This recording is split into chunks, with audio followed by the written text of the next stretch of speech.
Oh gosh.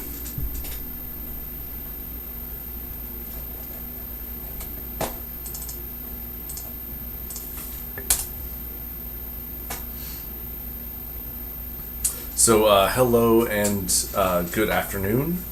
Welcome to another day of Chem 305. Actually, our last day of lecture for the first week, which is cool.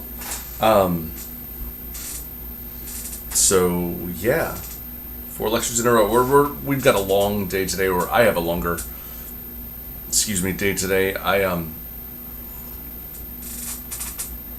will lecture till about 2:30 and then come back at 3. Good afternoon, Susan. Good afternoon.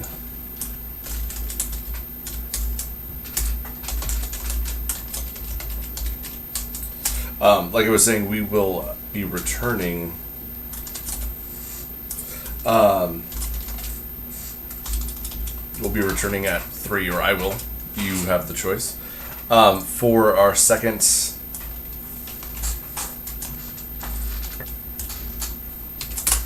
office hours. Dude, Carolyn, I'm so glad you asked me what's good. Oops. Because what's really good today is our daily mixtape.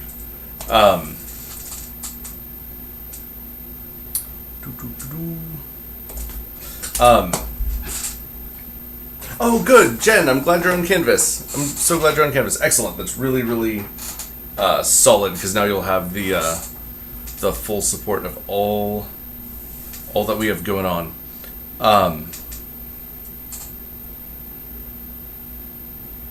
There we go. I'm a little particular about the size of my whoa! Looks like the camera got out. Let's see. I wish I'm a little off center. You know, you like get it all perfect, and then you hit it, and that's that. Close that down. Anyways, so check out our daily mixtape if you want to hear what's good. It is a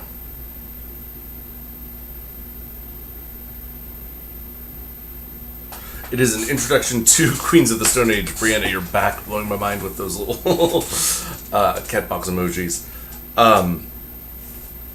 If you've never heard of them, they're awesome. I personally have always been more of a punk enthusiast over metal, but there's something about stoner metal that I just can't not love. And if you're afraid of the word metal, don't be.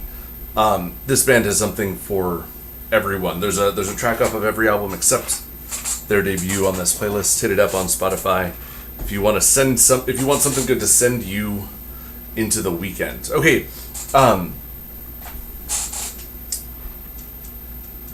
Okay, so Prathana,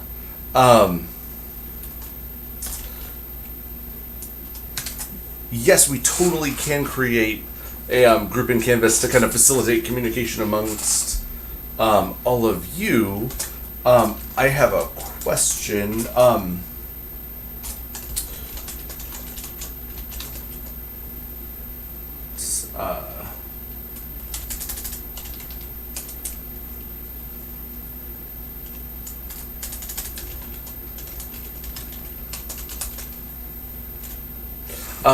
So I guess my question is, do you know the name of the Canvas category under which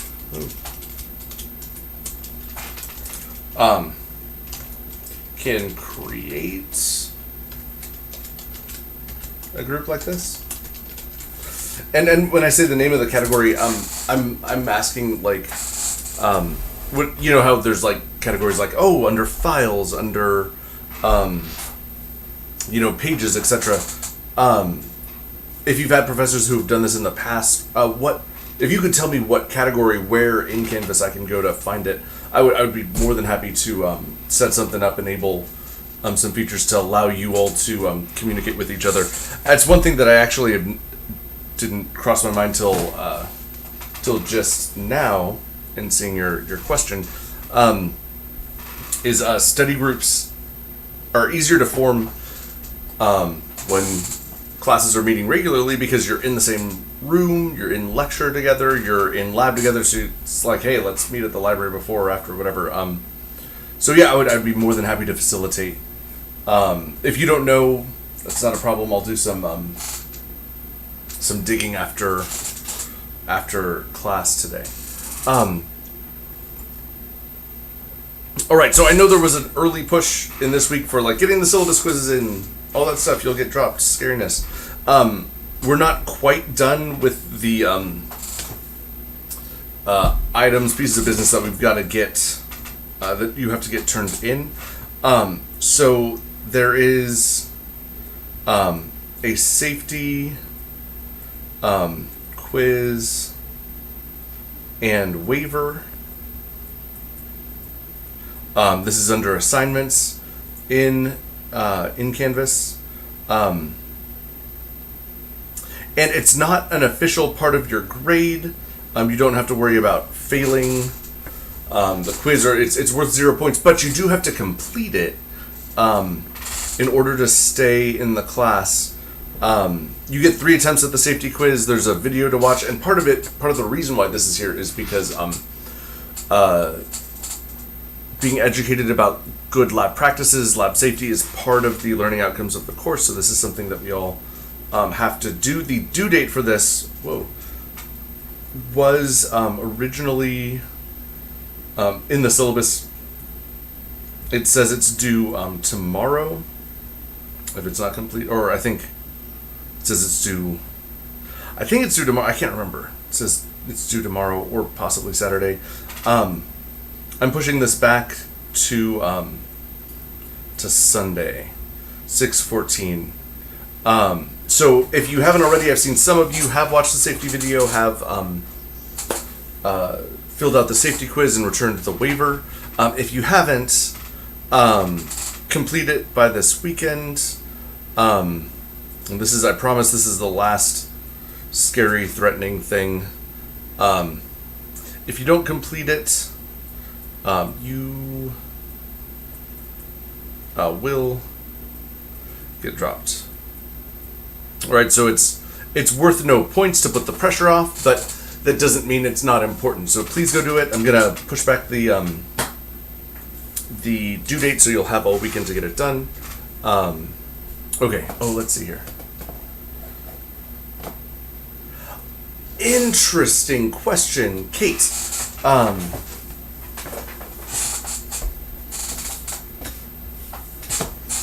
Okay. Here, first, 1 second. Parthana.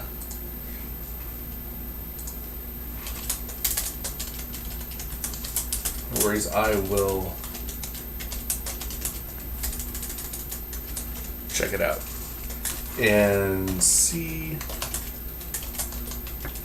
what Canvas has to offer.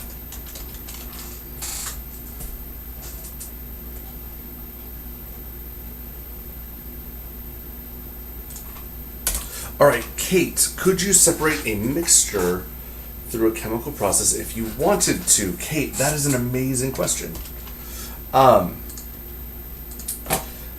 If the answer is yes, you need, I'll say, to do so, you need a reversible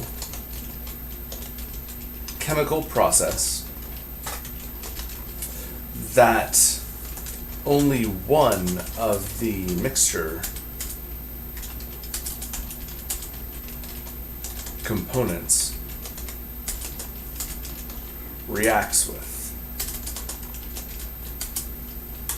And actually, Kate, what's cool is I don't know if you have to take Chem 420, which is OChem, but if you do, one of the labs is using a chemical process to separate a mixture of two compounds. So it's totally a thing. Really great question. Totally possible. But what you need is a chemical reaction that only one of the two parts of the mixture will react with, and then you can totally get it done. All right. Okay. So that's all the business that I have at the moment. There's a couple other things, but I'm actually going to be posting an announcement later today, kind of summing things up where we are in the class at this moment in time. Anyways, let's go ahead and dive in to lecture. So we've been talking about sig figs, and before we continue this discussion, I want to pause for a minute. This came up yesterday, and of course you are very welcome.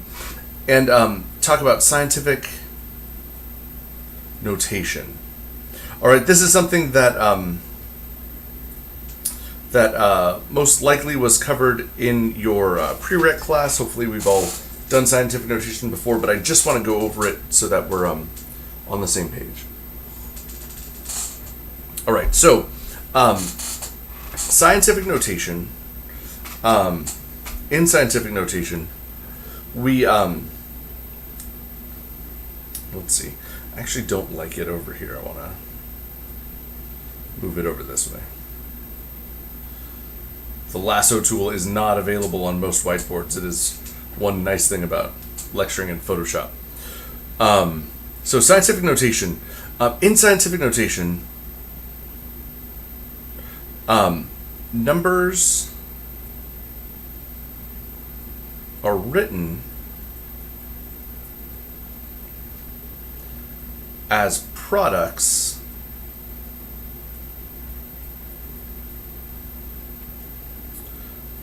of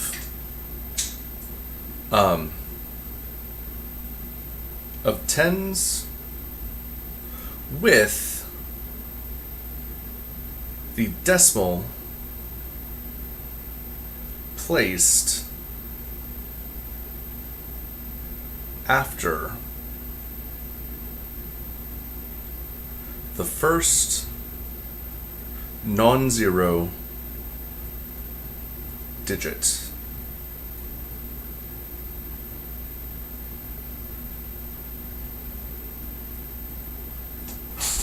All right, so that is scientific notation. All right, now it's a lot of words.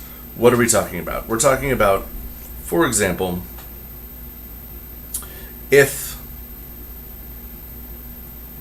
I were to ask you to write the number 3000 in scientific notation, all right, in the number 3000, the decimal, which is not written, but it's right here, right, is right there in the number 3000. In scientific notation, the decimal has to be placed after the first non-zero digit, right?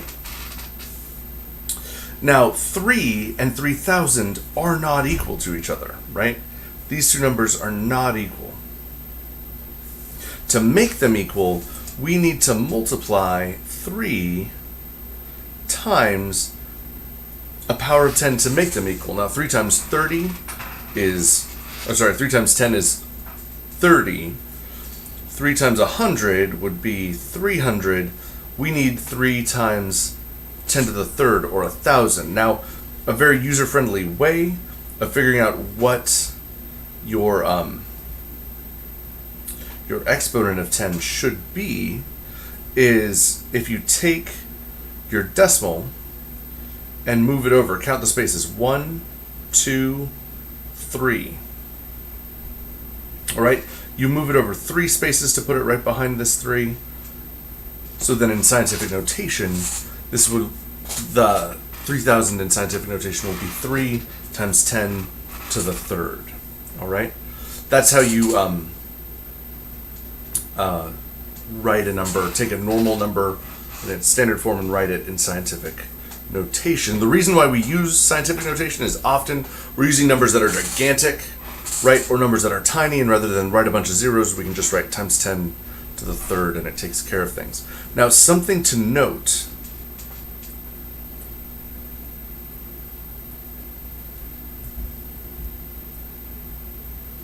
is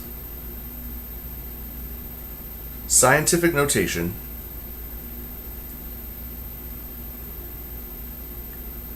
does not change the number of sig figs. All right, scientific notation does not change the number of sig figs. Okay, Jen, this is actually your question dovetails onto what we're talking about right here. So your number in scientific notation must have the same number of sig figs as the original number, and the other thing to be aware of is the whole 10 to the power of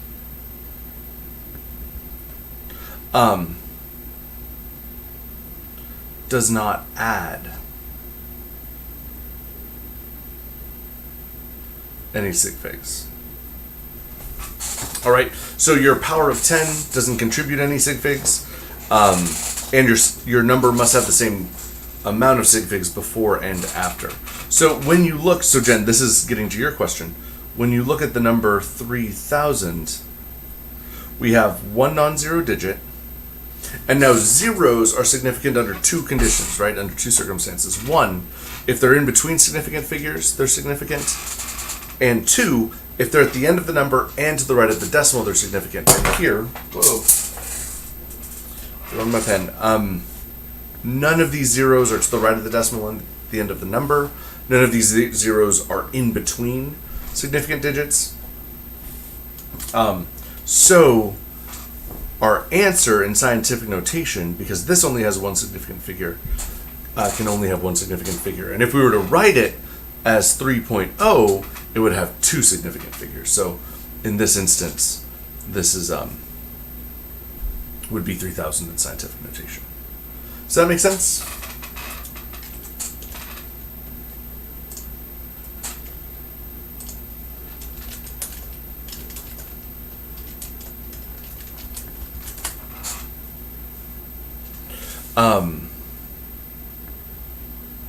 All right, let's do another example. So let's say we wanted to write the number 0.0480. Awesome.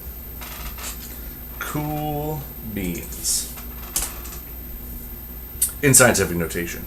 Now here, we need to take our decimal and move it 2 spaces so it's behind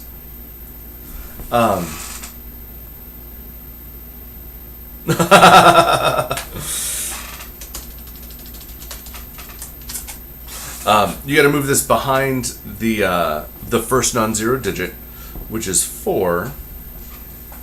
All right, and now when we look at the number of sig figs in this number, we have 2 non-zero digits. All right, and then we have 1 0 that's to the right of the decimal and at the end of the number, so that's significant. The other zeros do not meet the criteria for significance, so they're not. So we need to write this number as 4.80, right, with 1, 2, 3 significant figures. And now we multiply this times 10.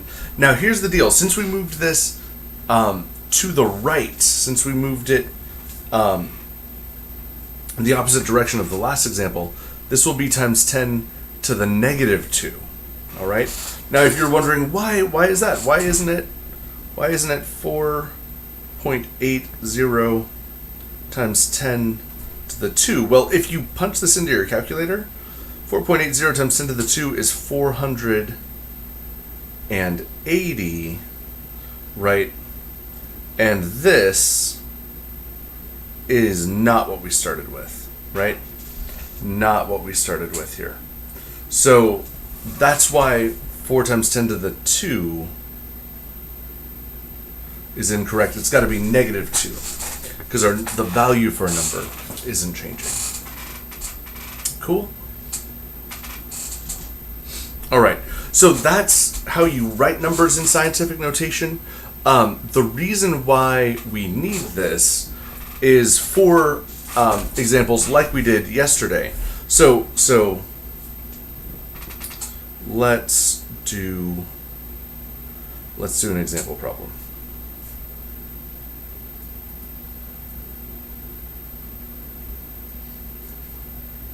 All right, here's a challenge. Can you write the number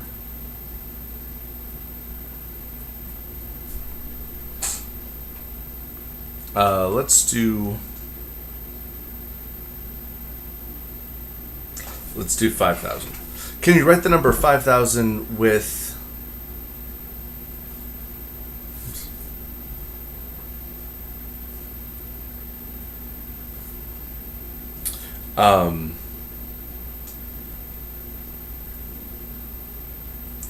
one sig fig?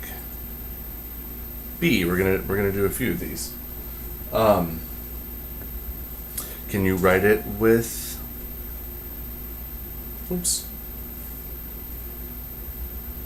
5 sig figs? Then what about 3 sig figs? All right, so part A, if you want to write this with 1 sig fig, you simply write 5,000, right? The number 5,000 only has 1 significant figure in it. If we want to write it with 5 significant figures, we can write it like so. Because our non-zero digit is significant, a 0 that's to the right of the decimal and at the end of the number is significant, and then any 0 in between 2 significant digits are significant. So 5,000.0 is the number 5,000 with 5 sig figs. Now, to write it with 3 significant figures, the only way to do this, the only way to write the number 5,000 with 3 sig figs is to use scientific notation. All right, so we're going to take our decimal and bounce it 1, 2, 3 spaces over. So this will be 5 times 10 to the 3rd. And then if we add a decimal and 1 0, that's 2 sig figs. If we add a second 0, now we have 3 sig figs, because 5 is a non-zero, significant. Our last 0 to the right of the decimal is significant. And then the 0 in between 2 significant figures is significant. So this is the number 5,000 with 3 sig figs. Cool? You'll need to, at times, this summer session, in order to write a number with the correct amount of sig figs, you may have to use scientific notation. So I just wanted to run down kind of a review to make sure that we're all on the same page. All right, now let's talk about, so let's get back to significant figures. We've talked about addition, subtraction. We've talked about multiplication and division. And you may be wondering to yourself, what else is there? And turns out there is one more thing. And that is, we need to look at what happens, how do you handle sig figs when you mix operations? What happens if you add, then divide? What happens if you subtract and then multiply? What happens when you start mixing the operations? Because the rules for addition and subtraction are the same. The rules for multiplication and division are the same, but when you start mixing those two up, how do you use the rules for sig figs, all right? And the answer is as follows. You apply the rules one step at a time,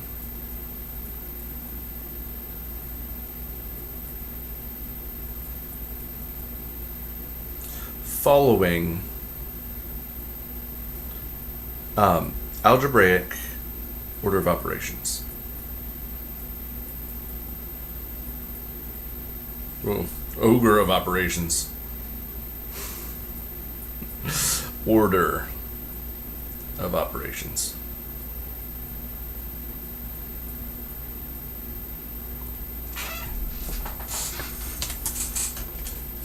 Alvin, hi.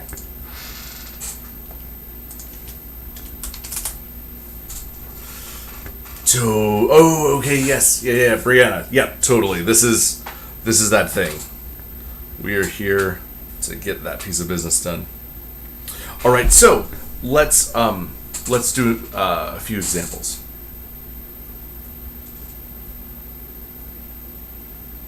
All right, let's apply the rules for sig figs to solve the following expressions. All right, let's do 9.3 plus 0.7 divided by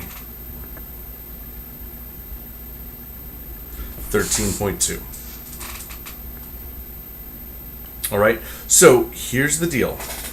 We need to apply the rules for sig figs as we go, following normal algebraic operations. And normal order of operations for algebra, if we were to just do this, is first we handle the addition that's in the parentheses, and then second we do the division. All right, so first things first, we go 9.3 plus 7, or sorry, plus 0.7.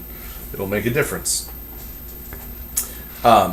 You take this sum, and the answer is going to be 10. You punch it into your calculator, and the calculator will tell you that the sum of 9.3 and 0.7 is 10. Now, ask yourself, how many sig figs belong in this, in the answer of the, or careful, I gotta be careful.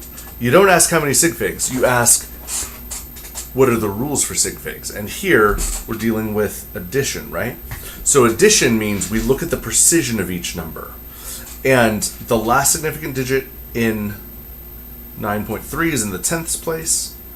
The last significant digit of 0.7 is in the 10th place. That means our answer must have its last significant digit in the 10th place. And right now, the number 10 doesn't have any. We have to have a significant digit in the 10th place.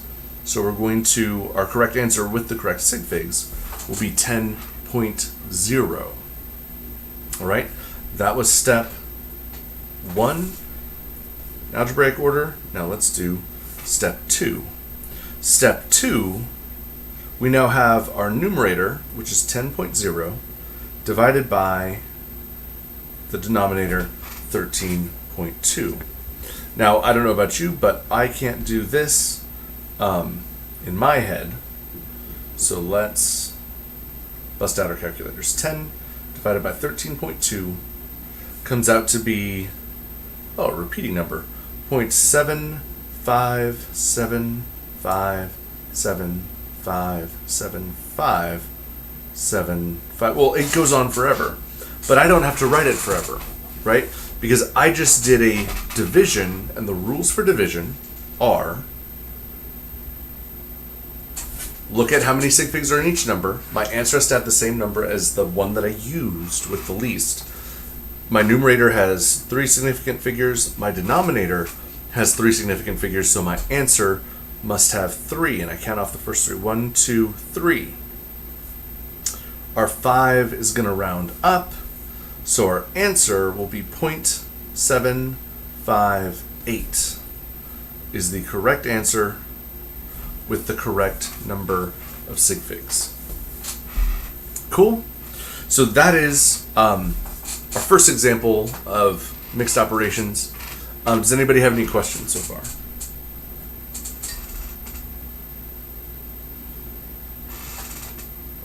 In the absence of questions, I'm going to do another example. All right, let's solve the following expression using the rules for significant figures. Okay.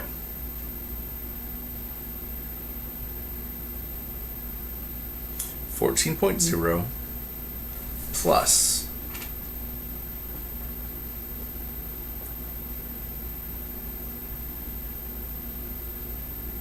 $3.00 divided by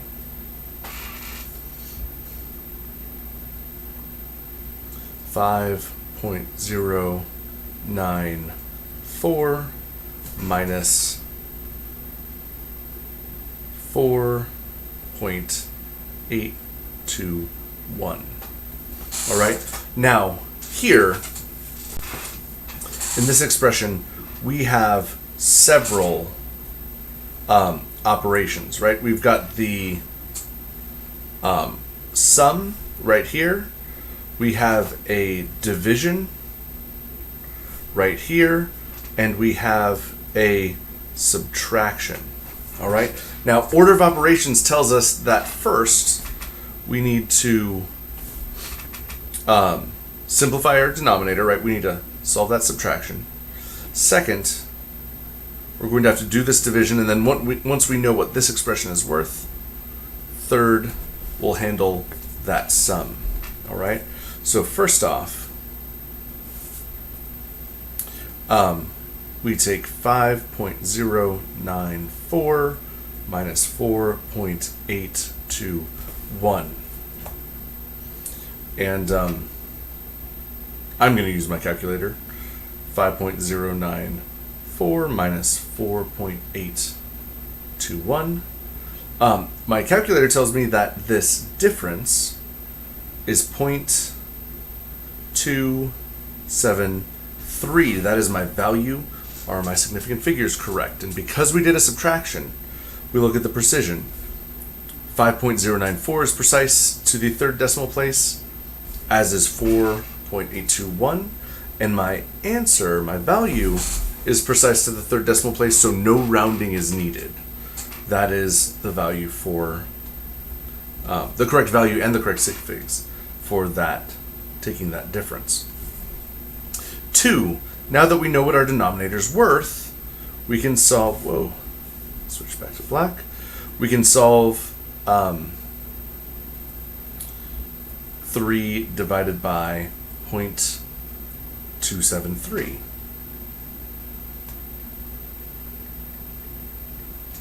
All right, here, when you divide 2 by 0.273, it comes out to 10.98901. All right, now we've just did a division problem.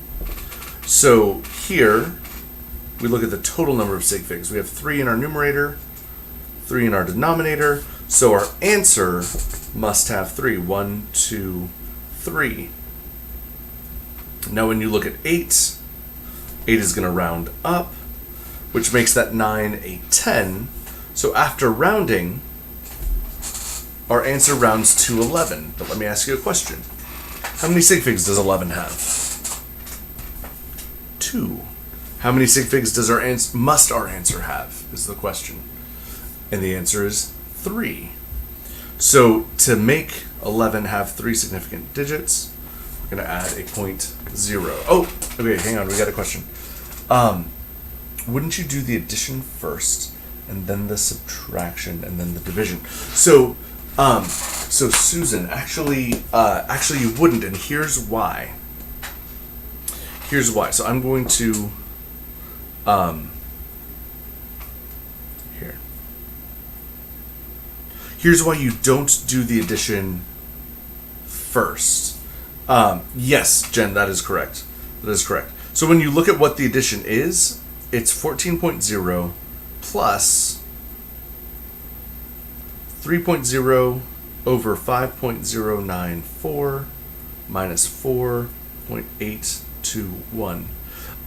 If you were, Jen, going to try to do the division, not Jen, sorry, Susan. If you're to try to do the addition right now, the real question is, what are you adding to 14?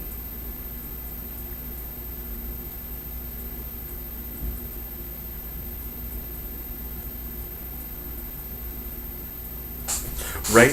What are you adding to 14.0? You have to know, the answer is you're adding this thing, but you need to know what that is worth first. So that's why we're taking care of the subtraction in the denominator first, followed by the division so that we actually get a value, which turns out it's 11.0, so that we know what that is. That way we can add it to 14. Does that make sense?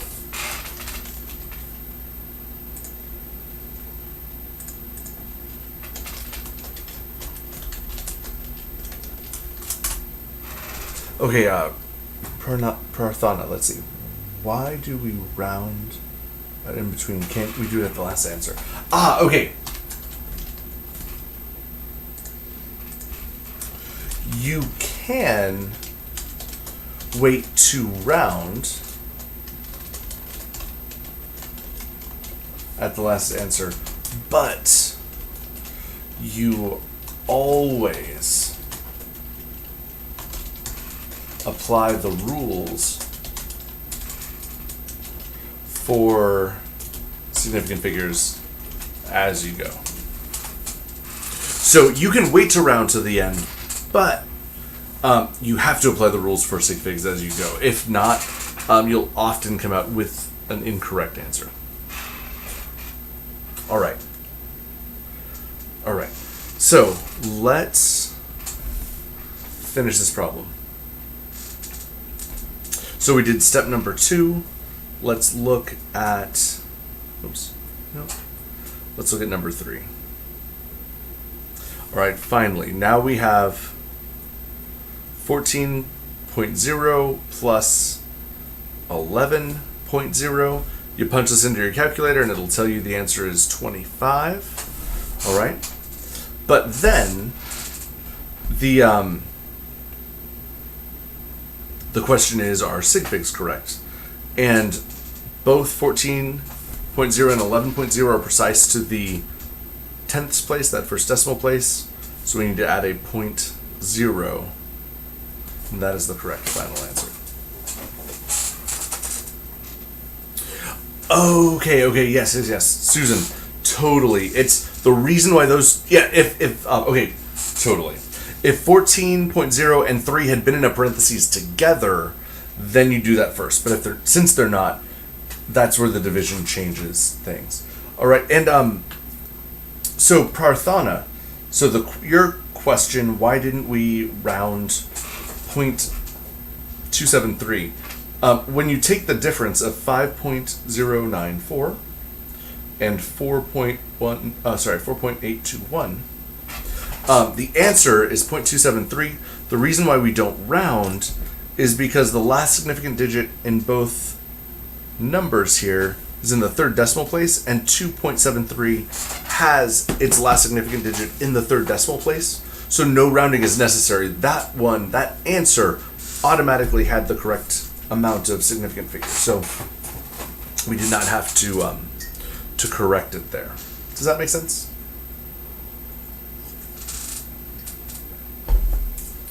Okay. All right. There are, so I can't stress this enough.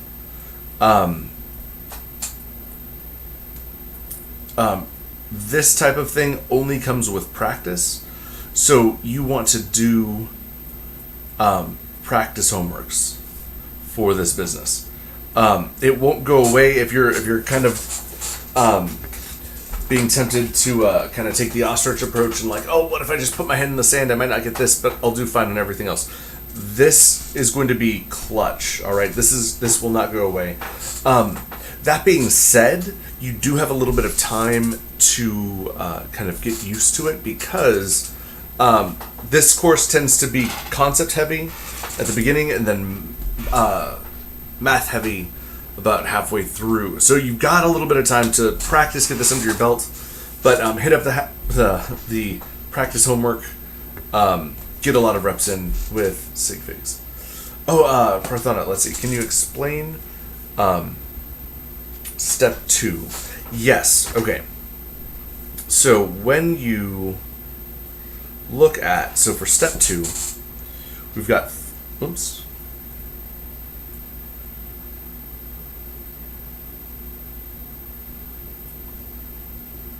You've got 3.00 divided by 0.273.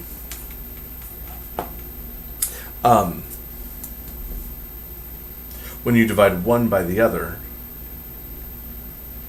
it comes out to be 10.989011. All right, that is the correct value, but now we have to look at the sig figs. In our numerator, we have 3 sig figs. In our denominator, we have 3 sig figs.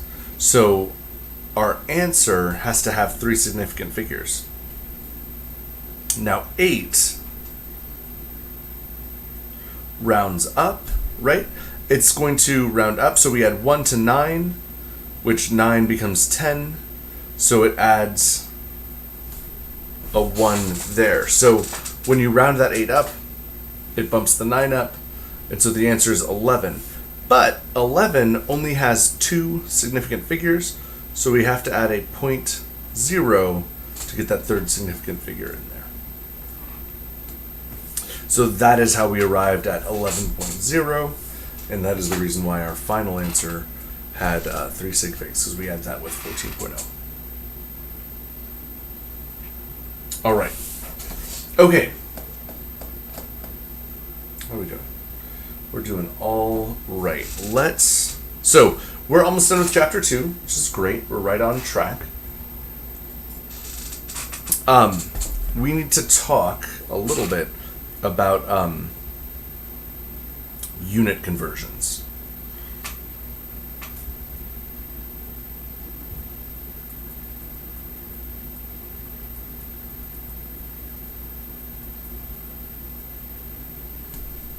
Oh, awesome!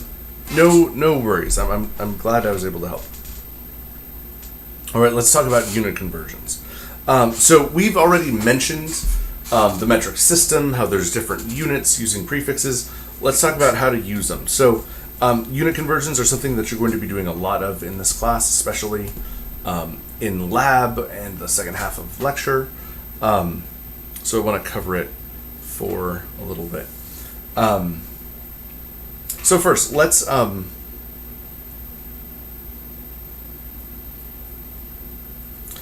practice. Let's convert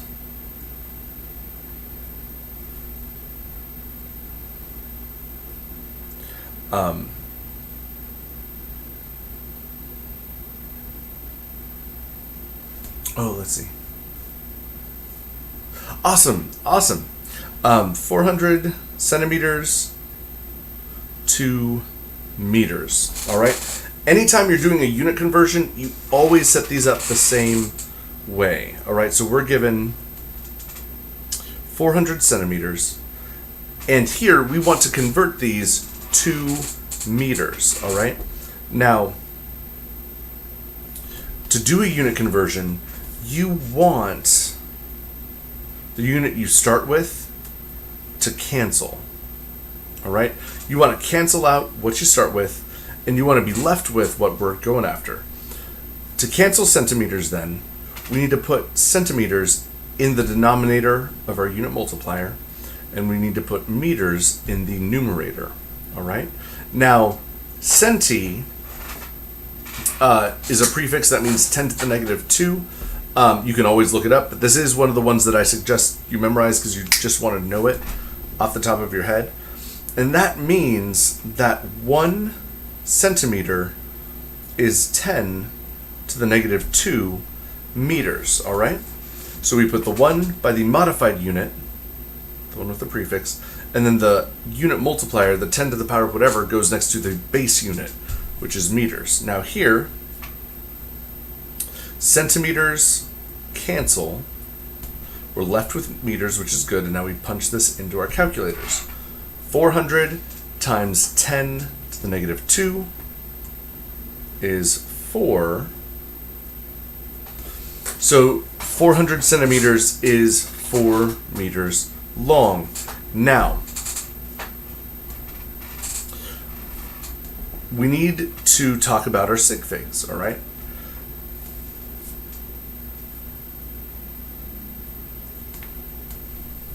All right, and this part is important. Unit conversions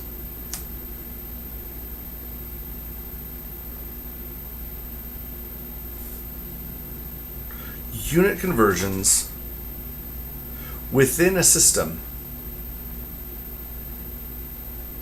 And when I say within a system, I mean metric unit to metric unit or English unit to English unit. Unit conversions within a system are not measured.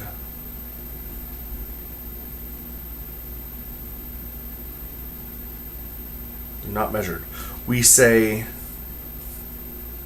they are exact. All right. Unit conversions within a system are exact. Nobody measured how many centimeters are in a meter. It's been defined, and because it's not measured, when a number is exact, when a unit conversion is exact, it will not limit your sig figs. All right. Exact numbers have infinite sig figs. So we get to ignore, for sig fig's sake, the unit conversion. It doesn't affect anything one way or another. You just look at how many you start with. We started with 1 sig fig, so our answer can only have 1. All right? Let's compare this to another problem.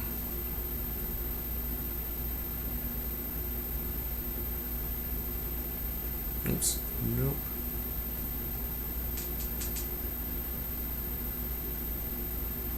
Let's look at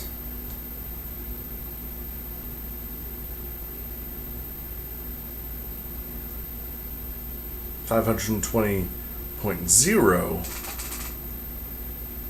millimeters. Let's convert this to meters. All right. So we start with 520.0 millimeters. We want millimeters to cancel, so we're going to put millimeters in our denominator, meters in our numerator, and now milli means 10 to the negative third. That's the unit multiplier.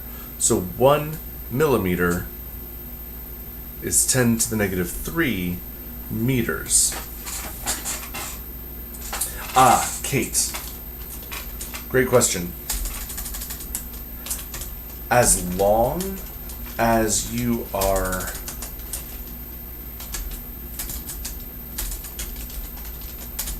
converting within the same system of units,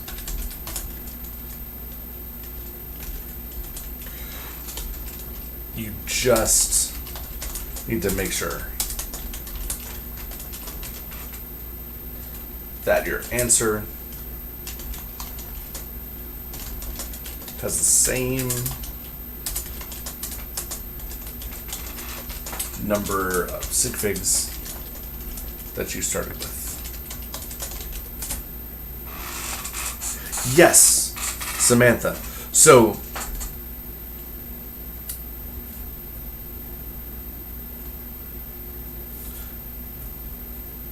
the M is the prefix milli, which means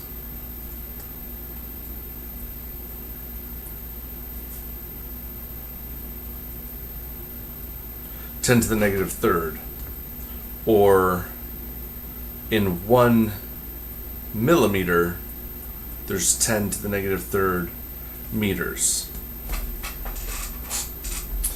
Totally.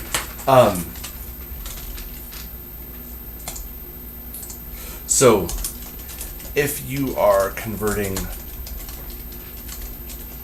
a metric to English, which are different,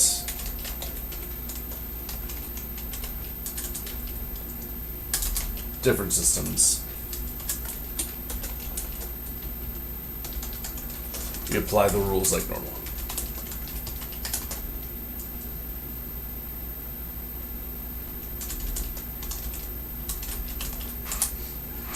Okay. So this is the unit conversion for millimeters to meters. Millimeters cancel. We're left with meters. You punch in this to your calculator. Now your calculator does not keep track of sig figs, right? Your calculator will tell you that the answer is 0.52, and that is the correct value. But when you look, we have two non-zero digits. We have a 0 that's to the right of the decimal and at the end of the number, so that's significant. And then we have a 0 that's in between two significant figures. 520.0 millimeters has 4 sig figs in it, so our answer must have 4 sig figs as well. So we add a 0, 0 to make sure that our answer has the correct number of significant figures. 0.5200 meters is the answer. That is how many meters are in 520.0 millimeters. Cool? All right.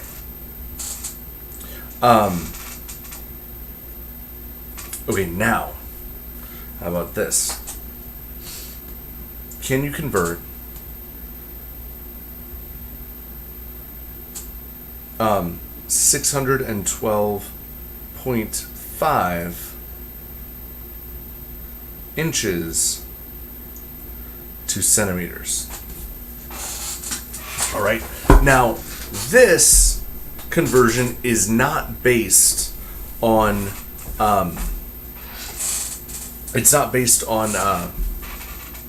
prefixes, because inches are the English system, centimeters are the metric system, and so this we have to actually look up what the unit conversion is. All right, and because we're in between systems, this is not based on a definition.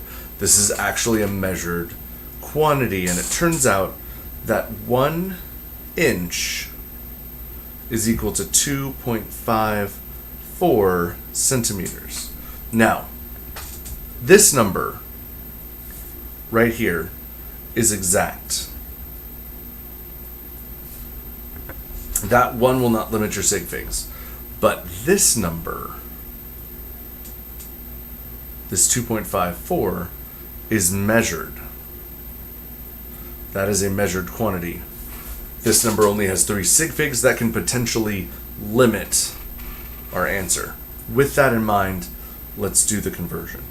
So 612.5 inches. We want inches to cancel, so I'm going to put inches in the denominator. We want to convert to centimeters. We'll put that in the numerator. The unit conversion, as we've just seen above, is 1 inch is 2.54 centimeters. Inches cancel. And so now we multiply 612.5 by 2.54. Our value, my calculator is telling me our answer is 1,555.75. Now we need to look at how many sig figs we can keep. 612 has 5, but our measured unit conversion only has 3. And when you multiply two numbers, you have to pick whichever number has the fewest sig figs, and your answer has to have that number of significant figures. So we're only allowed to keep 1, 2, 3. 5 is going to round up. So our answer will be 1,560 centimeters is the correct answer with the correct units and the correct number of significant figures. Cool? Okay. Unit conversions, again, bread and butter in this class. You really, really want to be comfortable moving back and forth between them.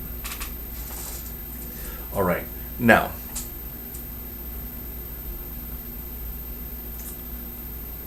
we are rounding out Chapter 2. We only have one last thing to talk about, which is a density. If you have not yet begun lab exercises 1 and 2, both of them have to deal with density. Prarthana, it cannot be 156 because you need to cancel inches, so inches goes in the denominator and the 2.54 centimeters go in the numerator. So, sorry. I'm now I'm tracking. Okay, let's look at this. This is important. All right, so let's look at that number that I had.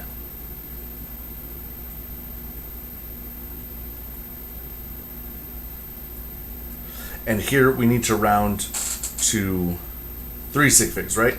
So we all agree that 5 rounds up. This becomes a 6.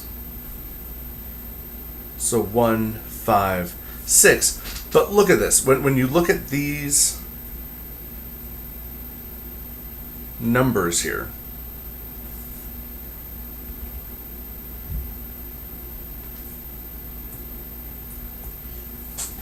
I'm actually going to do some color coding. So this one is in the thousands.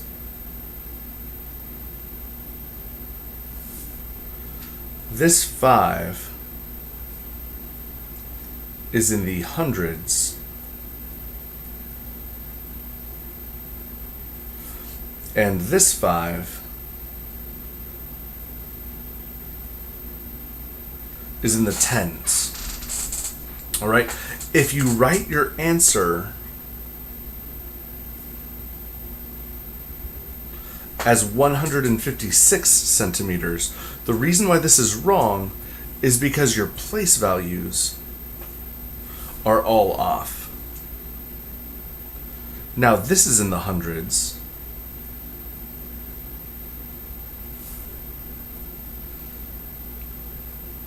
This is in the tens. And this is in the ones. When you round for sig figs, the numbers that you keep all have to have the same place value. The only way to make sure that this is in the thousands place and this is in the hundreds place and this is in the tens place is if you add a 0 right here. All right. So when you round a number, all the digits that you keep, the significant digits you keep, need to keep the same place value. And if you wrote the answer as 156 centimeters, all the place values change. Hopefully that makes sense. Totally.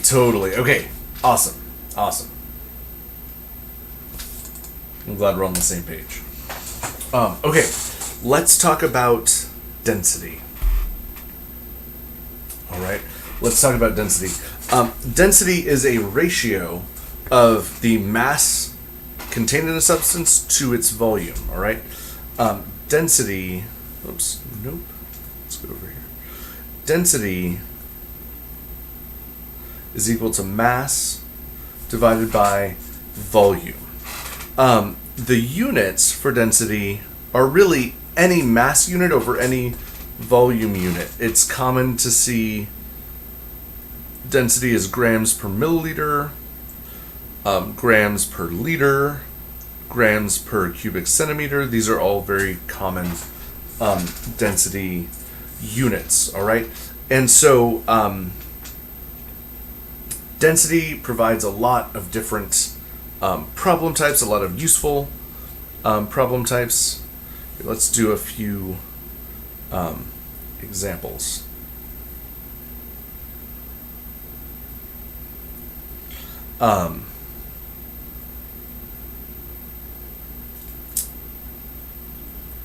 Here. The density of water is 1.008 grams per milliliter.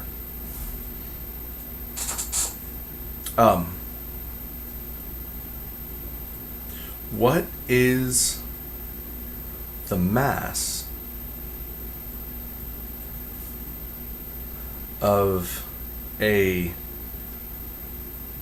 800.0 milliliter sample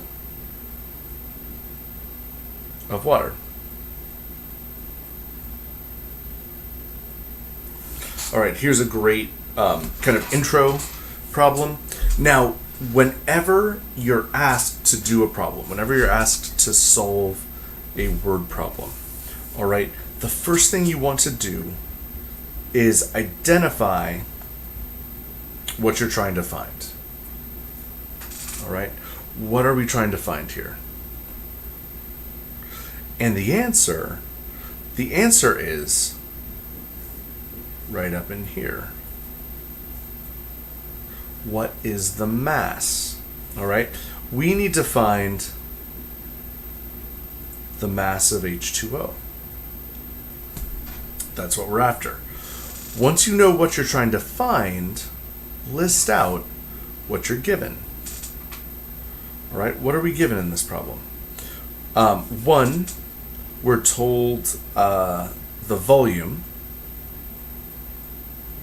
Right, we're told the volume of water is 800.0 milliliters. That's one piece of given information right here. Another piece of given information is we're given the density, right? We're told that the density of water is 1.008 grams per milliliter. Now, this right here is a gold mine, because density is a value that has an algebraic equation associated with it. And I want to give you a piece of advice.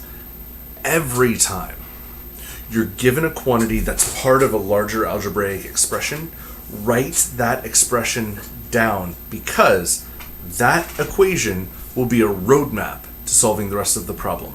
Let me show you what I mean. Density, the density of water, the equation for it is equal to the mass of water divided by the volume of water. All right? And when you look at this expression, we actually know what the density is, because we were given density. We know what the volume is. So this equation, because we know both density and volume, allows us to solve for the mass. All right, mass becomes x, we can solve for x, and that is how we get to our answer. All right, let's give this a shot. Oops, nope. So our density of water is equal to the mass of water divided by the volume of water. Now we want to solve for mass. We want to get it isolated on one side of our chemical equation. So we're going to multiply both sides by volume. All right. Volume of H2O cancels volume of H2O. So this gives us a new expression. The volume of water times the density of water is equal to the mass of water. And the cool thing is, we already know what volume and density are. All right? Volume here is 800.0 milliliters. Density is 1.008 grams per milliliter. And here, milliliters cancel when we multiply them together, because this one's in the numerator, this one's in the denominator, and now we just have to multiply these together.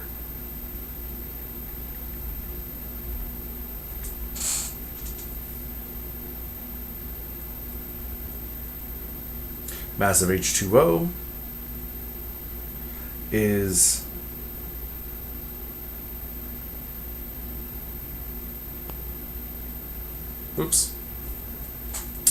okay, so punch this into the calculator. 800 times 1.008 is 806.4. When you look at the number of sig figs, 800 has 4, 1.008 also has 4, and our value here has 4, so we don't need to round, we don't need to add any zeros. We just need to add our units for the correct answer. All right, 806.4 grams is the mass of an 800 milliliter sample of water. All right.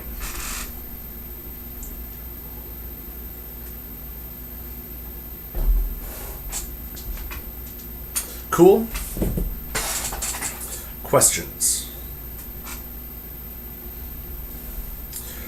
All right, now I'm looking at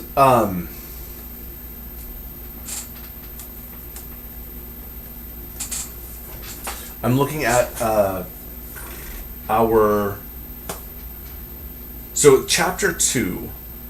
To finish it, we're almost done actually. To finish it, it's the last two things on our list in my lecture notes are density, which we started talking about, and temperature.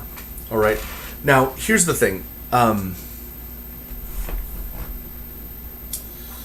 Temperature unit conversions are fairly straightforward.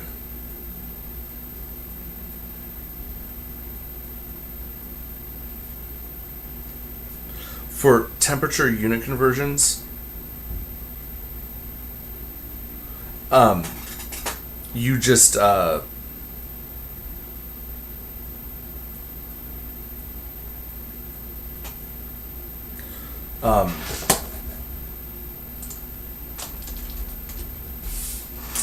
apply the formula.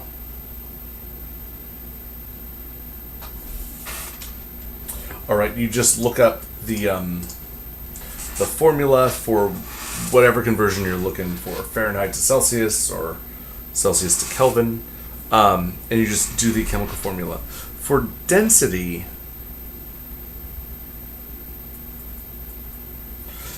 we started covering it. Density has some really... Density is a concept that is problem-solving gold.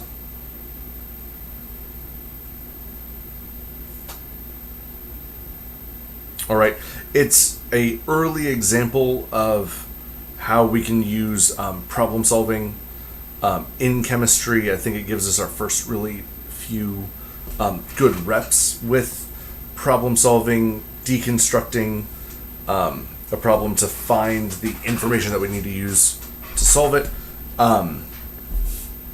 So here's what I'm going to say. For temperature, there's 3 temperature units that we use, right? There's degrees Celsius. We don't use degrees Fahrenheit, but in science really, but we do. And then there's K for Kelvin. And the equations here are Kelvin is equal to degrees C plus 273. That's how you convert from Celsius to Kelvin. And then you can also use Celsius to find Fahrenheit. It's 9/5 degrees C plus 32. Those are the two equations. And again, it's not like you don't have to memorize these, right? All the exams are open, everything, but those are for you to have in your notes. Now, when it comes to density, I'm just going to say practice the temperature stuff on your own. There's examples, practice examples in the practice homework that you can do. But for density, I want to spend a little more time on density. So on, what day is it? Monday, when we come back for lecture, I'll probably do a little bit more on density, and then we'll dive into chapter 3. But that being said,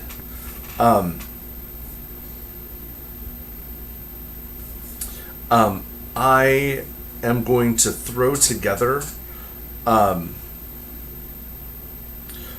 our first extra credit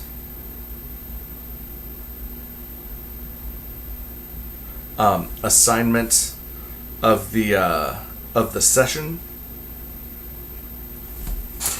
In Canvas, I'm going to make an extra credit quiz available, and I'm going to throw together some density problems, some density problem solving stuff, and for you to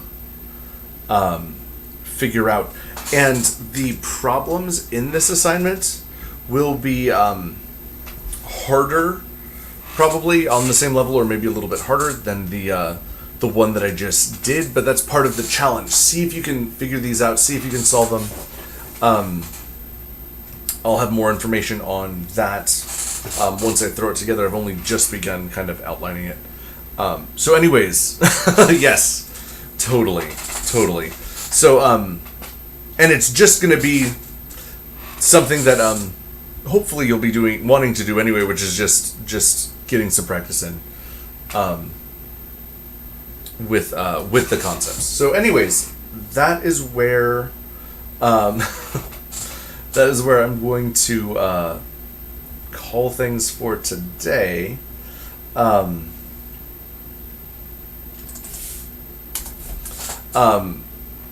That's so we'll go ahead and close lecture off here. I'm gonna be back in about 30 minutes time. We'll be hanging out for office hours. Feel free to join or watch later. You can also send in your questions through email or Canvas DM. But I'm going to push pause here. That is week 1 of lecture. We pretty much covered all of chapter 2. I'm going to do start Monday with a few more density examples, and then we'll dive into chapter 3. So cool. Thanks, dudes. It's been a sweet first week, and I'll see some of you in office hours, and the rest of you on Monday. Later.